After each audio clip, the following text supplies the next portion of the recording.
Chicken டக்குன்னு எப்படி செய்கிறதுன்னு பார்க்கலாமா? இதுக்கு தேவையான பொருட்கள் காஞ்ச மிளகாய், தனியா, கருப்பு மிளகு, சோம்பு, ஜீரகம், கருஞ்சீரகம், ஓமம், ஒரு பட்டை, வெங்காயம், தக்காளி. இப்போ ஒரு பேனலில் ஒரு அரை ஸ்பூன் நல்லெண்ணெய் விட்டுக்கலாம். இப்போ நான் காமிச்ச அந்த இன்க்ரீடியன்ஸ் எல்லாத்தையும் நம்ம வறுத்து எடுக்க போகிறோம். இப்போது இந்த இன்க்ரீடியன்ஸ் எல்லாத்தையுமே நம்ம பேனில் போட்டுக்கலாம். ஒரு 3 மினிட்ஸ் நம்ம இதை வதக்க போகிறோம். இது எல்லாத்தையும் நம்ம போட்டுட்டு, அதாவது கேஸ் நமக்கு ஃபுல் சிம்மில் இருக்கணும். ஸோ ஒரு கப்பு கருவேப்பிலையும் இதில் ஆட் பண்ணிக்கோங்க. போட்டுட்டு இது எல்லாத்தையும் ஒரு 3 நிமிஷம் நல்லா நம்ம வதக்கி எடுத்துக்கலாம். இப்போ நான் இதை 2 மினிட்ஸ் வதக்கி முடிச்சிட்டேன். மீதி இருக்க 1 நிமிஷம் கேப்பில் இந்த சின்னதாக கட் பண்ணியிருக்க தேங்காவை இதில் ஆட் பண்ணிக்கிட்டேன். மறுபடியும் ஒரு 1 நிமிஷத்துக்கு இதை நம்ம நல்லா வதக்கி எடுத்துக்கலாம்.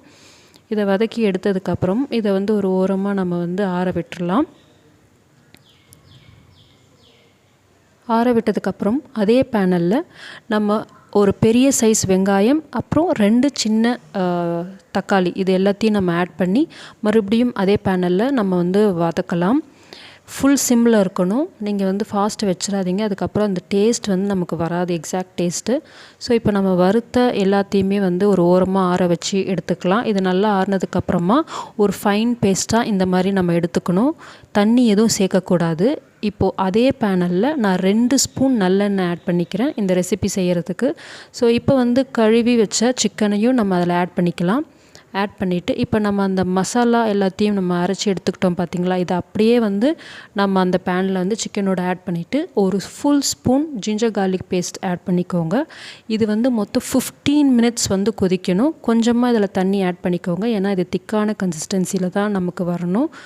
ஸோ இப்போது நல்லா கொதிச்சிட்ருக்கு. ஒரு 70% ஆஃப் திஸ் ரெசிபி ரெடி ஆகிடுச்சு. இன்னொரு 30% இது நல்லா சுண்டணும் தண்ணி எல்லாத்தையும். ஸோ இது முடிஞ்சதுக்கப்புறமா கேஸ் ஆஃப் பண்ணிவிட்டு ஒரு கை அளவு கொத்தமல்லி நம்ம ஆட் பண்ணிக்கலாம்.